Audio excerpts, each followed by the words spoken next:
or one of his, that is Ptolemy the first Soter's princes, Seleucus the first Nicator, and he, Seleucus the first, shall be strong above him, Ptolemy the first, and have dominion. Gain the territory of Syria. That's what we have written. But he already has the territory of Syria, right? Right. So that doesn't make any sense. The way and we had the gaining of the territory of Syria because that was in the brackets and the parentheses as the historical interpretation in Swearingen's book, right? So doctrines out of the Northeast. But he already has that territory according to Uriah Smith. So he's not going to gain, he would just retain the territory of Syria, and his dominion shall be a great dominion, largest territory of the Hellenistic empires. So we would actually not have him gain the territory of Syria. He would have to gain the territory of, Greece and also the areas north of Israel. So again, it just doesn't really follow. I'm going to have to rethink this again. Because we just kind of assumed, that Syria was the north. That's the way that I had assumed it before. But he's saying that Syria was part of the east, right? Right. It began as part of the east, and then because of the conquerings of Seleucus, then became part of the north. Yeah. So, we would have to say that, if we were going to follow his logic, we would have to say that instead of gain the territory of Syria, he would have to gain the territory of the rest of the kingdom, except for Egypt. And we put the gain the territory of Syria, or Ram, right, would equal the global economy in the present truth application. Yeah, we're gonna have to rethink this. I don't know if I want to rethink it right now. There's something that's missing. Yeah, this puts a little spanner in the works here from how we were looking at this. There must be, so he shall be strong above him. So it doesn't really make any sense. The Ptolemy the first, and then one of his princes. So that had to do with the generals, right? So you got Ptolemy. So. Ptolemy is, so he's the king of the south, and one of his princes, that is Seleucus. Okay, so he is going to gain the territory of Syria, but we're saying the territory of Syria, at least Uriah Smith is, that's the part of the east. Okay, so the Ptolemy is still going to keep the south. So Ptolemy had, what kingdoms did he conquer? Did he have Syria already? No. So he never had Syria at all. Correct. So he's going to gain it not from Ptolemy. So he's going to become greater. Okay. So it's not gaining the territory. But see, we always looked at it, the territory is the territory of Syria. Whoever has that becomes the king of the north, right? That's part of the situation, yes. Yeah, that is part of how the argument has gone. But Uriah Smith is saying that Syria is actually part of the east. So it's not who gains the territory of Syria, but later on that's what's going to be argued. That's the way that I have always understood it. That Syria was the territory, and whoever has that territory becomes the king of the north, because that's who they're going to be fighting over all the time, right? When they're having the battles between the king of the north and the king of the south, they're fighting over the territory of Syria, right? Later on, when we look at these wars, right? Syria and Palestine. But now Syria, now technically speaking, when you deal with the land of Canaan and Abraham leaves Haran, he's actually going to go into Syria, right? Right. When he leaves, because Haran's actually technically in Babylon. Syria is part of it's part of the Levant, right? Sometimes we refer to it as Palestine. I guess, how do we define that territory? Because Israel, in a sense, it should have inherited all of that territory, because what is the territory that was offered to Abraham? That which we would call Israel. Well, no, if you go to Genesis 15, I think it is, right? Trying to think where it is. Is it Genesis 15? Yeah. Okay. Genesis 15:18.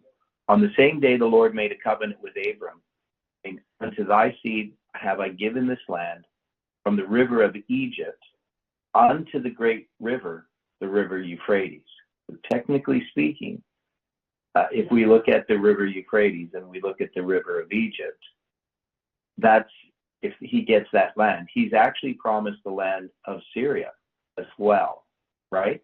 Because Syria is on the western side of the Euphrates. Correct. Okay. Now we have the descendants of Edom, Moab, and Ammon on the west side of Israel, or the east side of Israel, right? So Israel is going to take the territory west of that. Now, there's the Jordan, and Israel gets some of that territory that's on the east side of the Jordan, right? You're going to have the half tribe of Manasseh, and the names escape me of the tribes. Dan, and the other one that's going to be on the east side of the Jordan. Manasseh. Well, half tribe of Manasseh, Dan, and the other tribe, whatever. Is it Simeon? I just can't think. Yeah, Simeon. Yeah, it's the tribe of what? Did I said Simeon. Simeon? No, not Simeon. Simeon's going to be, I don't know why my brain's not working. Okay, let me see here. Is it Reuben then? Yeah, that's it, Reuben. Yeah, so Reuben, Dan, Reuben. No, it's not, and it's not Dan. It's Reuben. Who is it? So Dan was wrong. Gad, that's it. Gad, and Reuben, and the half tribe of Manasseh. Right? Does that not make sense? Yeah. Then you're going to have, I'm just trying to find a map here of this. Why can't I find one with the different, so we got You're Manasseh, Gad, and Reuben. Yeah. And the one furthest to the north is going to be Reuben, Manasseh. Right? No, it's Manasseh. Manasseh is going to have more than north? Yes.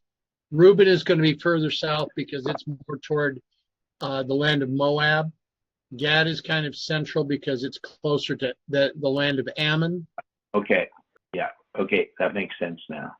Because we went through all this before, but just don't remember all those details. Okay. So you got Manasseh, Gad, and then Reuben. And Gad and Reuben, they asked for that territory prior to them crossing the Jordan, right?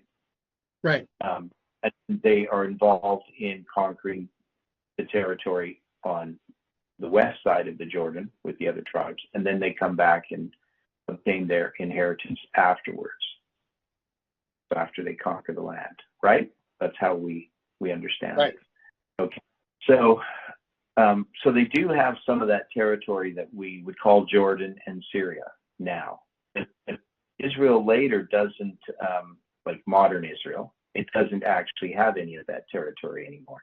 But originally it was part of their territory, right? So when they became a nation in 1948, right, they didn't get any of Jordan or Syria, right? They're just, everything in the nation of Israel is going to be on the west side of the Jordan.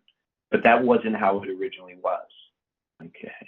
Yeah, so when you look at this then, I'm just looking at a map here of this territory. Because you got Bashan and Gilead. That's going to be, so Israel has quite a bit of territory actually on the east side of the Jordan originally. And Syria is pushed up further to the north above the territory that was Manasseh's territory. Right.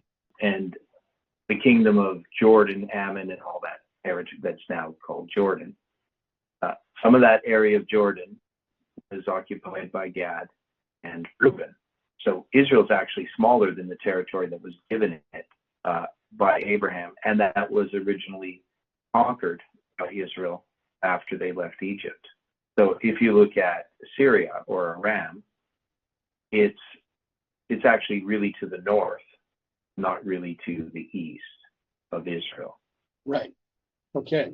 Now, as the Bible continues, and in the end of years they shall join themselves together. For the king's daughter of the south shall come to the king of the north to make an agreement. But she shall not retain the power of the arm, neither shall he stand, nor his arm, but she shall be given up, and they that brought her, and he that begat her, and he that strengthened her in these times. Smith continues, there were frequent wars between the kings of Egypt and Syria. Especially was this the case with Ptolemy Philadelphus, the second king of Egypt, and Antiochus Theos, third king of Syria. They at length agreed to make peace upon condition that Antiochus Theos put away his former wife, Laodice, and her 2 sons, and should marry Berenike, the daughter of Ptolemy Philadelphus. Ptolemy accordingly brought the daughter to Antiochus, bestowing with her an immense treasure as a dowry. But she shall not retain the power of the arm, that is, her interest and power with Antiochus. And so it proved, for some time after, in a fit of love, Antiochus brought back his former wife, Laodice, and her children to court again. Then says the prophecy, neither shall he, Antiochus, stand, nor his arm, or his seed. Laodice, being restored to favor and power, feared lest, in the fickleness of his temper, Antiochus should again disgrace her and recall Berenike. And conceiving that nothing short of his death would be an effectual safeguard against such a contingency, she caused him to be poisoned shortly after. Neither did his seed by Berenike succeed him in the kingdom. For Laodice so managed affairs as to secure the throne for her eldest son, Seleucus Hellenius. But she, Berenike, shall be given up. Laodice, not content with poisoning her husband Antiochus, caused Berenike to be murdered, and they that brought her, her Egyptian women and attendants, in endeavoring to defend her, were many of them slain with her. And he that begat her, margin, whom she brought forth, that is, her son, who was murdered at the same time by the order of Laodice. And he that strengthened her in these times, her husband Antiochus, as Jerome supposes, or those who took her part and defended her. But such wickedness could not long remain unpunished, as prophecy further predicts and history further proves. Any comment? Okay. Yeah, I'm going through this and trying to. So I'm looking at actually the commentary of Daniel and Revelation by Uriah Smith. Now, I'm having trouble seeing your screen. Oh, it's finally showed up because I disconnected. Okay. So he changes a few things, but principally it's much the same. Now, we had discussed this in detail, and where we had some of the differences or where we discussed this. Now, we know they're going to join themselves together, right? And they conclude peace in 252 BC for the king's daughter, the Berenice, daughter of Ptolemy II, of the south shall come to the king of the north, Antiochus II Theos. And it's always about Syria here, right? So, of course, we're noting that where he had said that Syria was the east, but really it's the territory that's being addressed as the north.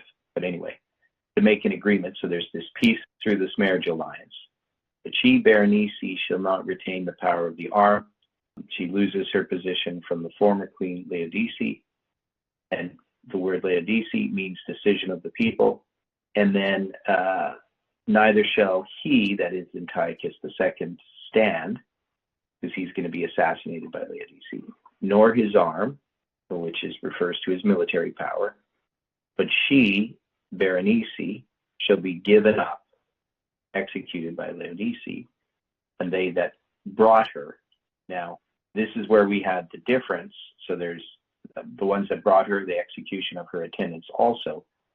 And then it says in the King James, and he that begat her, but really it's one whom she begat, right? So, so he's going to have here whom she brought forth, that is her son, and he that strengthened her in these times. And so he's going to say the ones that strengthened her in these times was her husband, Antiochus. Now he has here, as Jerome supposes, that's taken out of the book, like in the book Daniel Revelation. He just says, obviously, he says exactly in that sentence there, he says, doubtless her husband, instead of saying as Jerome supposes.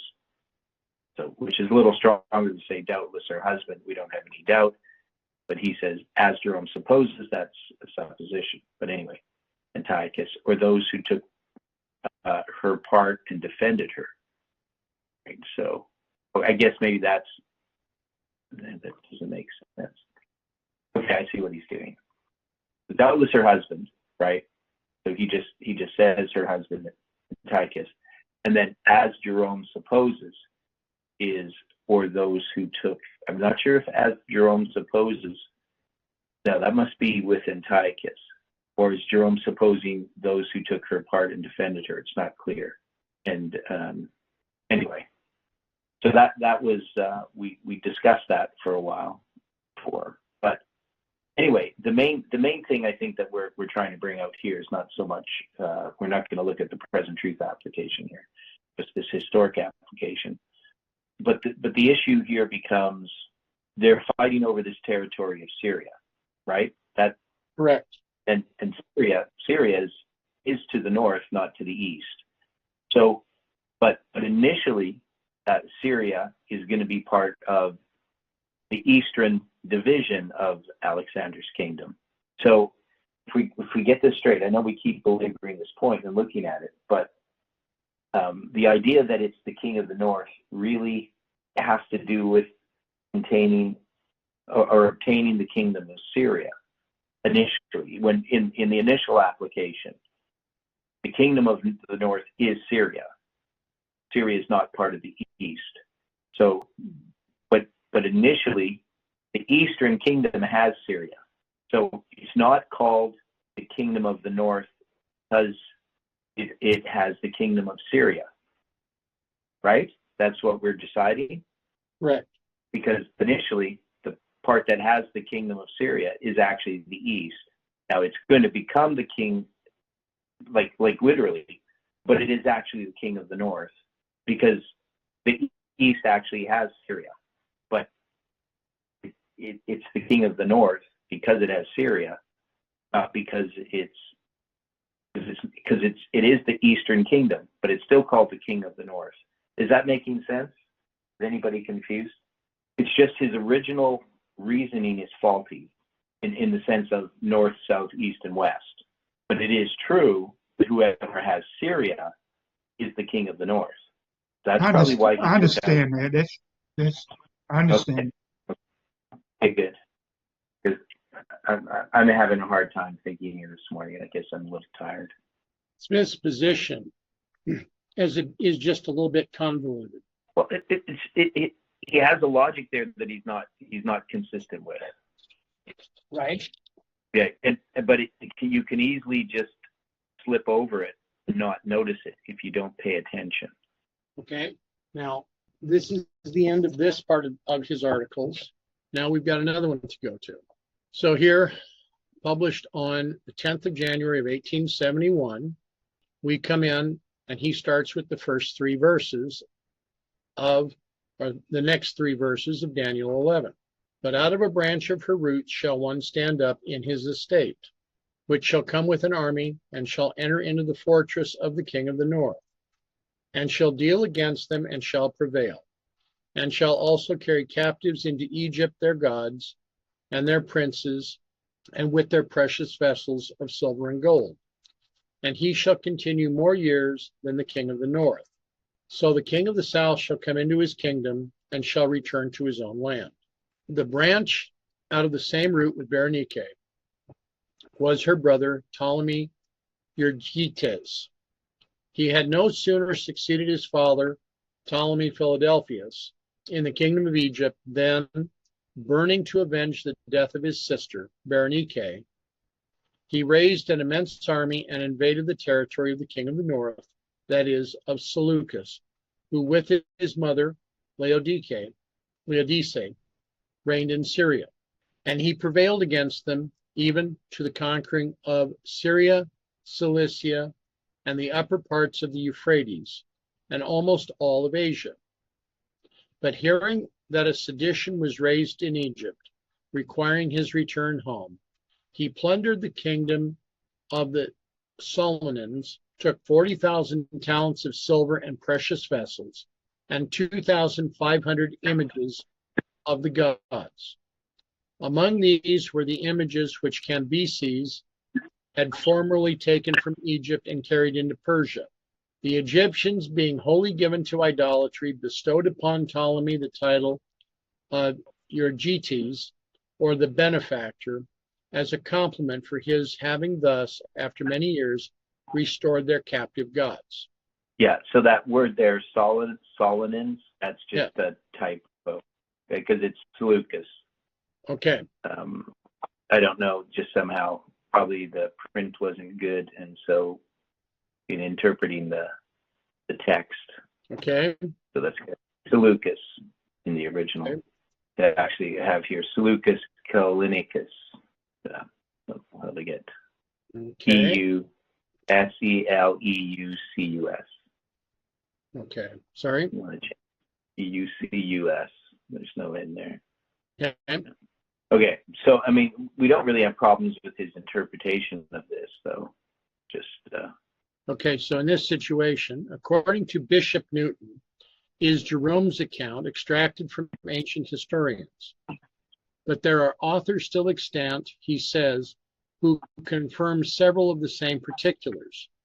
Appian informs us that Laodice, having killed Antiochus, and after him both Berenike and her child Ptolemy, the son of Philadelphus, to revenge those murders, invaded Syria, slew Laodice, and proceeded as far as Babylon. From Polybius, we learn that Ptolemy, surnamed Euergetes, being greatly incensed at the cruel treatment of his sister Berenike, marched with an army into Syria and took the city of Seleucia, which was kept for some years afterwards by the garrisons of the kings of Egypt. Thus did he enter into the fortress of the king of the north. Paulinus, which there again may be a typo, affirms that Ptolemy made himself master of all the counter from Mount Taurus to as far as India, without war or battle, but he ascribes it by mistake to the father instead of to the son. Justin asserts that if Ptolemy had not been recalled by a domestic sedition into Egypt, he would have possessed the whole kingdom of Seleucus. The king of the south thus came into the dominion of the king of the north and returned to his own land as the prophet had foretold. And he also continued more years than the king of the north, for Seleucus Callinicus died in exile of a fall from his horse, and Ptolemy Euergetes survived him for 4 or 5 years. Any thoughts? Well, that one typo there, just it should be an A in there instead of, so A-E instead of E, Paulinus. Okay. Okay. Verse 10. But his son shall be stirred up and shall assemble a multitude of great forces, and one shall certainly come and overflow and pass through. Then shall he return and be stirred up even unto his fortress. The first part of this verse speaks of sons in the plural, the last part of one in the singular. The sons of Seleucus Callinicus were Seleucus Cyrenius and Antiochus Magnus. These both entered with zeal upon the work of vindicating and avenging the cause of their father and their country. The elder of these, Seleucus, first took the throne. He assembled a great multitude to recover his father's dominions, but being a weak and pusillanimous prince, both in body and estate, destitute of money and unable to keep his army in obedience, he was poisoned by two of his generals after an inglorious reign of 2 or 3 years. His more capable brother, Magnus, was thereupon proclaimed king, who, taking charge of the army, retook Seleucia and recovered Syria, making himself master of some places by treaty and of others by force of arms. A truce followed, wherein the sides treated for peace, yet prepared for war, after which Antiochus returned and overcame in battle Nicholas, the Egyptian general, and had thoughts of invading Egypt itself. Here is the one who should certainly overthrow and pass through. Thoughts? Okay, so yeah. Just going over this, because I'm looking at our notes that we had going through this. So we know that Antiochus III Magnus, he's going to, when he overflow and pass through, that becomes a symbol of the Sunday law, obviously that symbolism there. But this is going to be the fourth Syrian war that's going to begin, right? Okay. And now Antiochus, then he's going to be the one that returns to Syria, and shall be stirred up even to his fortress. And here it was important because of how we looked at the present truth application, that this fourth Syrian war, we have their Sunday law with the quotation mark in red as the present truth application. And then he, that is Antiochus III, which would be republicanism, returns to Syria, the USA, and stirred up even unto his fortress. That's the American Constitution, is the fortress. So when we look at all of this, these are going to be these conflicts between the Republican Party and the Democratic Party, and also Biden and Trump as well. So these initial, when we look at these battles, so when we're looking at it from this biblical perspective of why this history is being told. So we believe that Daniel chapter 11 is, in the historical application, there's a reason why this is given, and that reason has to do with an understanding of the 2520. That's what we're saying.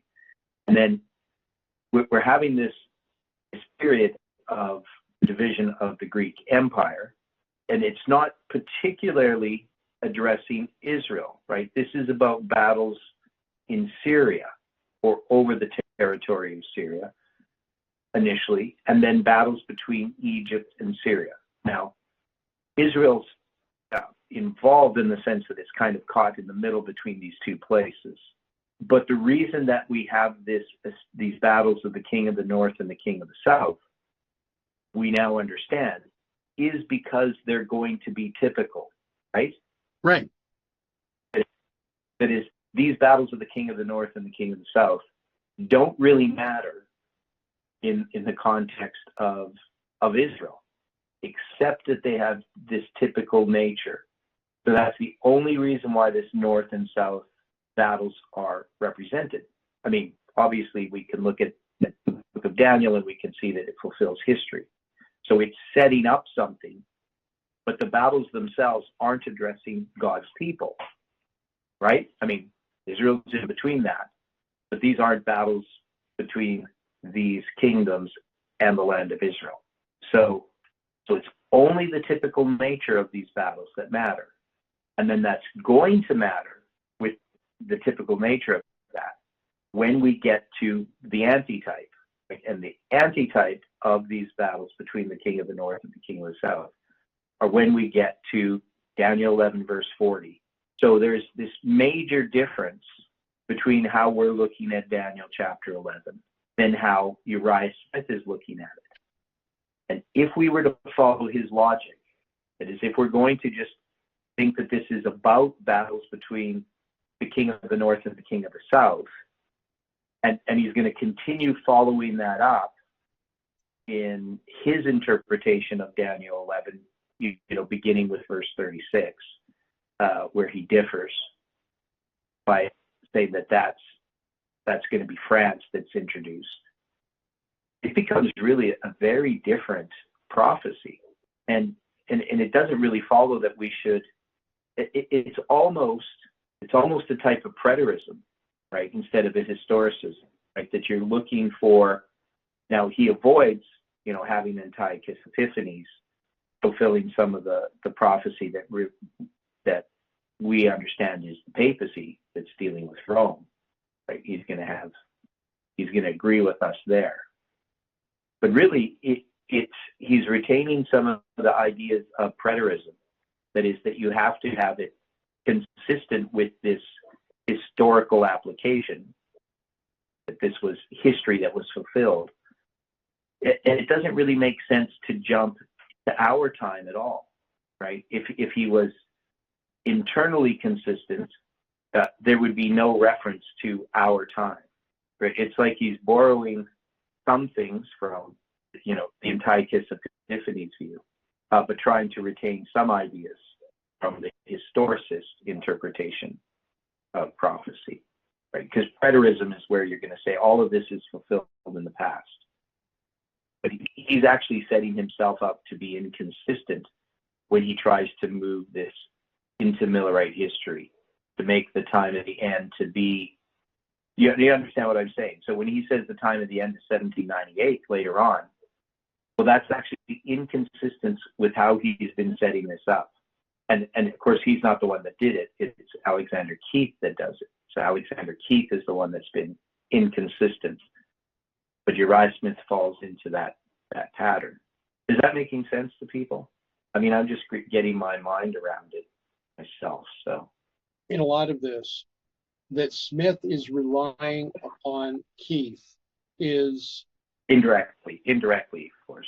Indirectly, yet it is yet not following Miller's rules. Right. Yeah. Now, I want to get back to a point here, just dealing with the pioneer understanding of Daniel chapter 11. So when you type something like the King of the South into Ellen White, or the Ellen G. White disc that has the words of the Adventist pioneers, so you go to that side of it. Right. You're not going to see any of the pioneer authors. Like, you're not going to see William Miller talking about this. And Josiah Litch is going to be one that talks about it, right? So you're going to have, it's Josiah Litch's interpretation of Daniel chapter 11 that Uriah Smith is following. So it's not like this united view of the pioneers. Okay, so Josiah Litch is the first one that shows up referring to the King of the South, right? Referring to Daniel chapter 11. So we have his interpretation. So I'm just clicking through this. So it's all going to be Josiah Litch in his book, The Probability of the Second Coming of Christ, about the year 1843. He's going to address chapter 11. And to go through, it's all Josiah Litch. I'm just clicking through all of these things. Now, Miller is going to address it a bit. Okay, so evidences from Scripture and history on the second coming of Christ, about the year 1843, and of his personal reign. So he's going to address parts of it. So when he gets to verse 40, here's what Miller is going to say. So, but Miller, and at the time of the end, what's that? Okay, I'm looking at this right now in detail because Miller begins to address this in 1833. Times comes out to address it in 1840. Yeah. Litch in 1841. Okay, yeah, because Himes does as well, right? So we got Litch and Himes.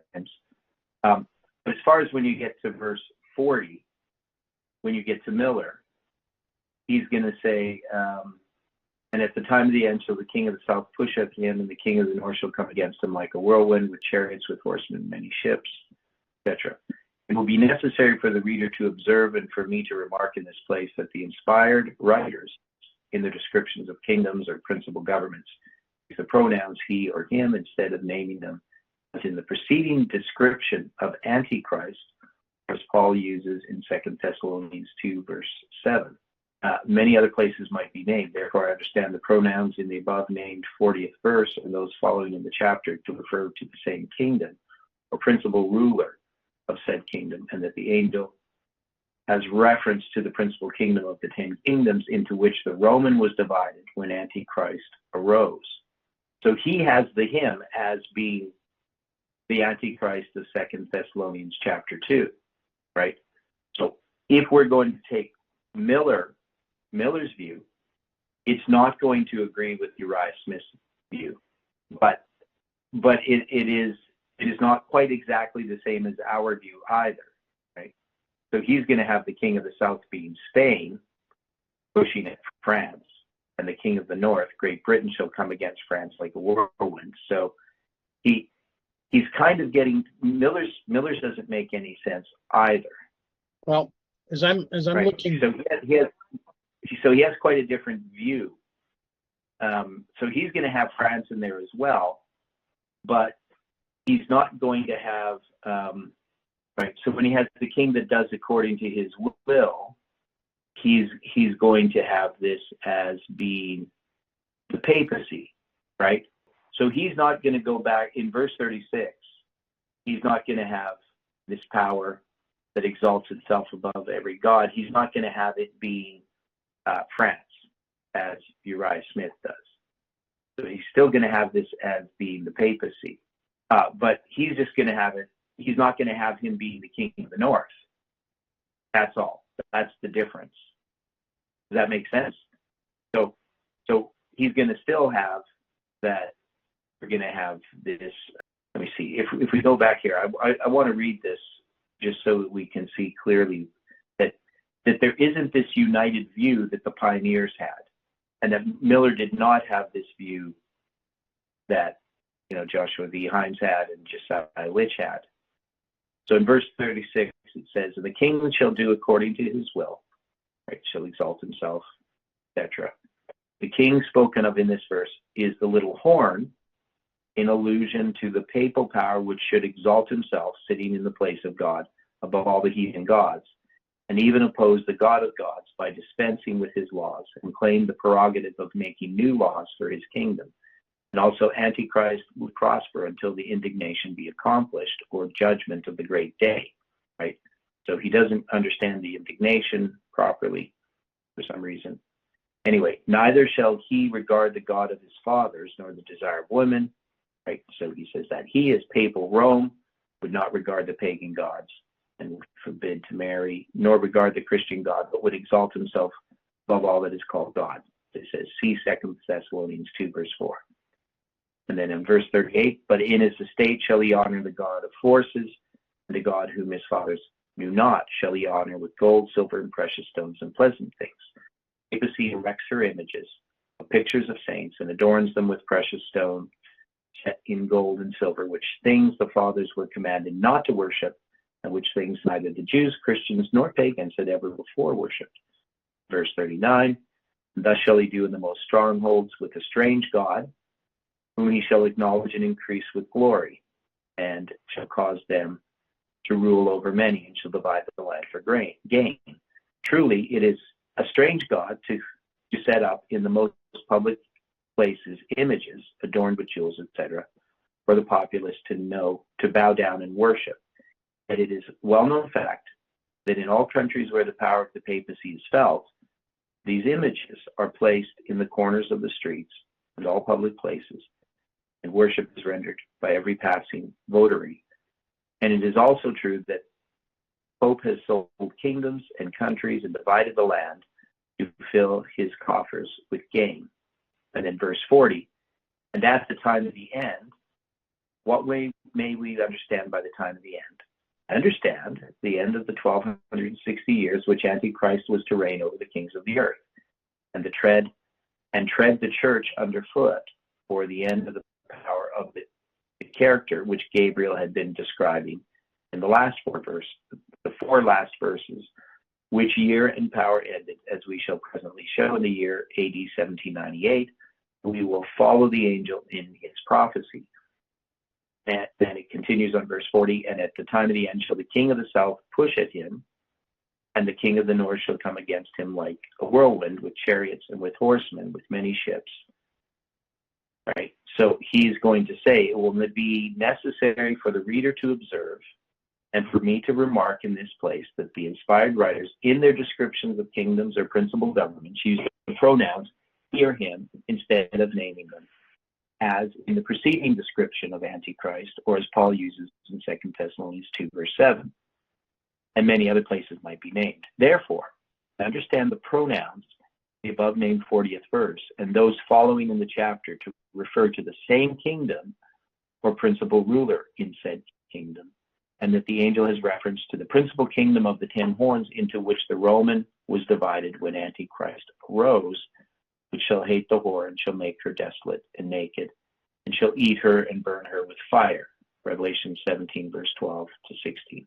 If this is correct, then France is intended by he or him in this prophecy, in order then to give my view.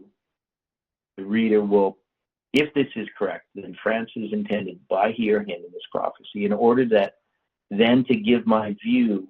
The reader may permit me to paraphrase these few remaining verses. So here's his paraphrase. At the time of the end of Antichrist, shall the king of the south, Spain, push at France, and the king of the north, Great Britain, shall come against France like a whirlwind, with chariots, with horsemen, with many ships. And the French, or Bonaparte, the principal ruler, shall enter into the countries and shall overflow it, flow and pass over.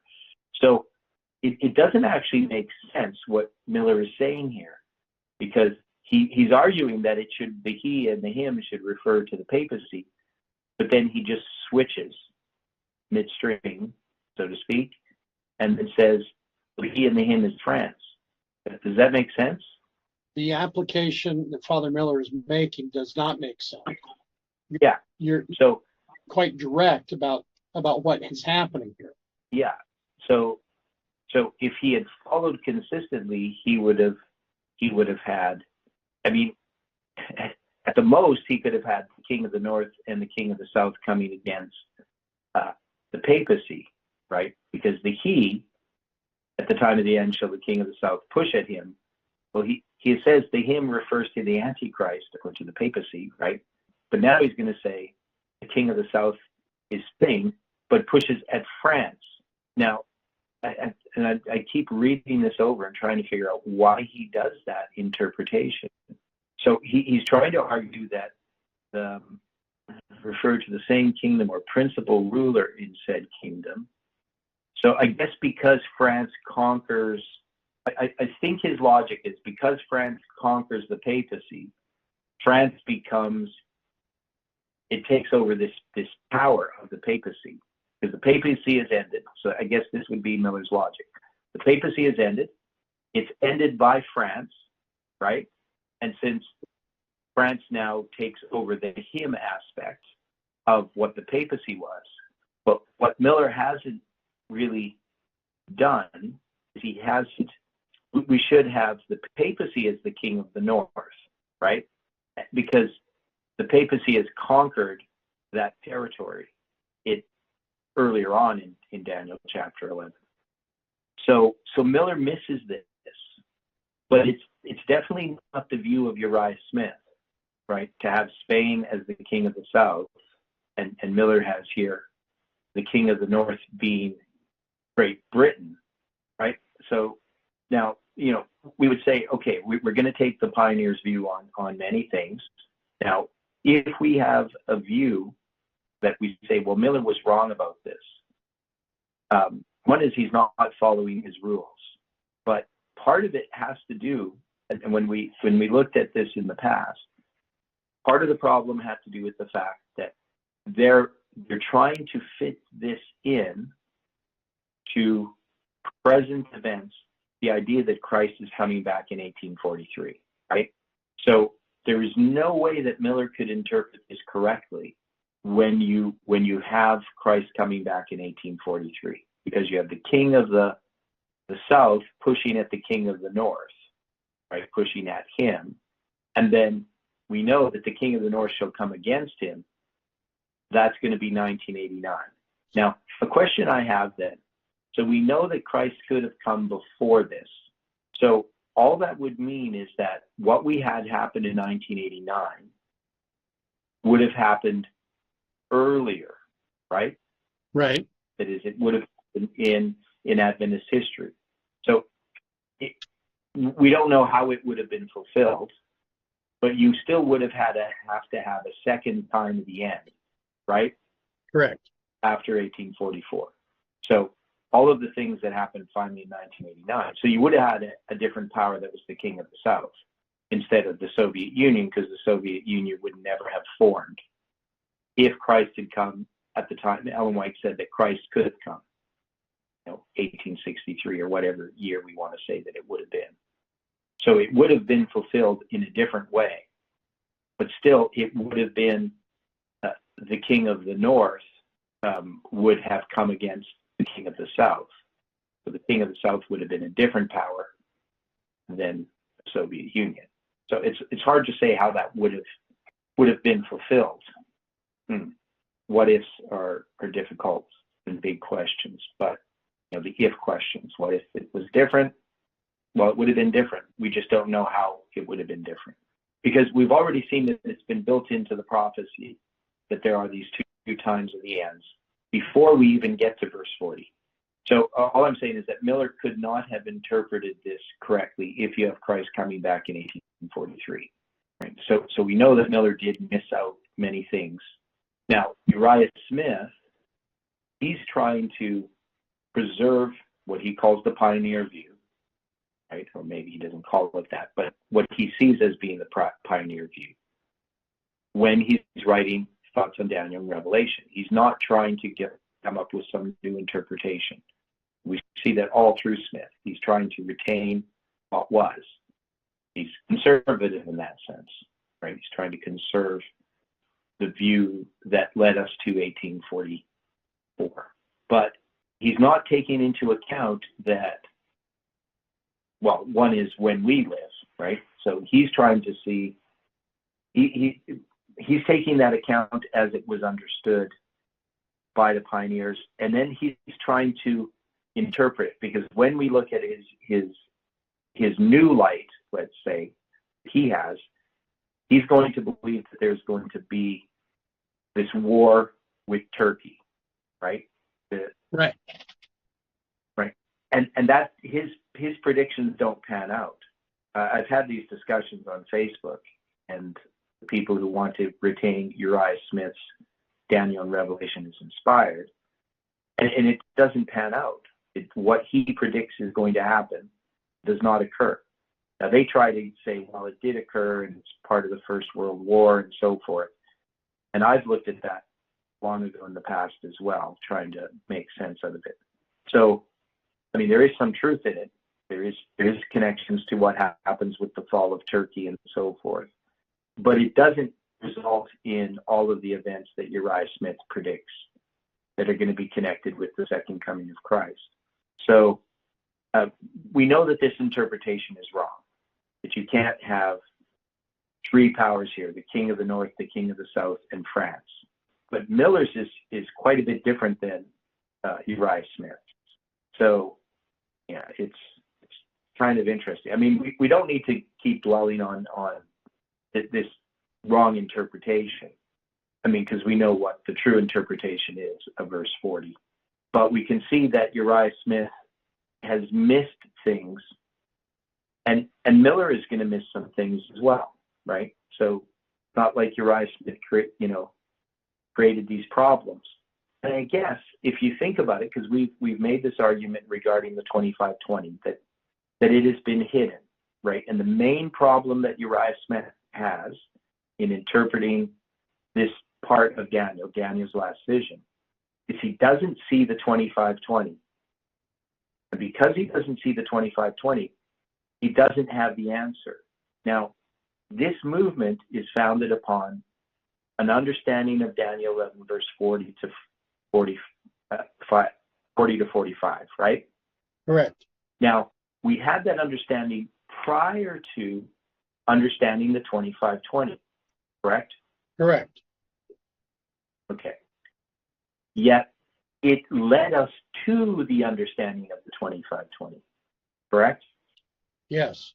And so we can see how these things are necessarily connected, that the understanding of the 2520 would have given Uriah Smith the correct understanding of Daniel chapter 11. He would have. Now, we also know that Lewis F. Weir, an Australian evangelist, did get the correct interpretation of Daniel 11, verse 40 to 45 to a large degree, right? There are some differences, but definitely in Daniel 11, verse 40, he's going to see that the king of the north is the papacy, the king of the south is the Soviet Union. He's not going to connect it to a secondary time of the end, right? He's not going to take Daniel 11, verse 40a as the 1798, which he does. He takes that as 1798. But also take Daniel 11, verse 40b as 1989, right? He's not going to say that when this happens, when the Soviet Union falls, that's going to be a time of the end for this generation. So he doesn't have that. That's going to be given to us in 1989 through Jeff, that he's going to see that there's a secondary time of the end for this generation in verse 40b. And that's going to lead this movement to give the first angel's message. And that first angel's message is going to lead us to 9/11. And then when the second angel's message arrives, we're going to have this understanding of the 2520 occur, right? And so it's interesting, this basic premise that we've used in Daniel's last vision, and is that it's meant to give an understanding of the 2520. Well, in our time, that's what it does. Because Daniel represents God's people at the end of the world, correct? Yes. As a prophet. And so, but he's going to get an understanding of the 2520, right? And its connection with the 2300 days. Right. But that's not going to be understood in its fullness until our time. So Miller obviously had an understanding of the 2520, he had an understanding of the prophetic periods, but only as they related to Millerite history, not as they related to our history. And that's where he's not going to be able to interpret Daniel 11, verse 40 correctly, because he's only going to be brought to Millerite history. Does that make sense? I would think so. So there's nothing wrong with saying, well, Miller was wrong here. It's not like we have new light and we're rejecting old light. We're just simply saying that there's a limit to where Miller's understanding could lead him because of the time in which he's living. Does that seem logically consistent? I would think so. Yeah. So there shouldn't be a problem in saying we can't take Miller's or the Pioneer's understanding of Daniel 11, verse 40 to 45 as that if we reject that, we've rejected, old light. Because there's no way that he could have had the correct light on those verses, right? Because he didn't have any light on the Sunday law. He didn't have light on several points that are now coming very clear to us. Right, because he didn't see beyond 1843. Right. So and that's not saying that Miller was, because I kind of said, well, he didn't follow Miller's rules. In a sense, he did, but Miller's rules could only bring him so far because of where he was. He was in the time of the Millerites. He wasn't in our time. There's no way that he could have seen that if he believed that Christ was coming in 1843. If he believes Christ is coming in 1843, he's not going to be looking to a fulfillment that's going to be 100 and some years later, right? Right. Okay. So hopefully that makes sense going through this, why this is important. So there can be a way in which a person is trying to retain old truths, such as Uriah Smith is always trying to do, but we can miss out on new light in trying to do that. That is, we need to understand that there is an unfolding of truth, and that some details that we have in the Pioneer's writings are not correct, that they need to be expanded upon and seen more clearly, right? Because we always say the new light is not a rejection of the old, but is an unfolding of it. It makes old light shine brighter.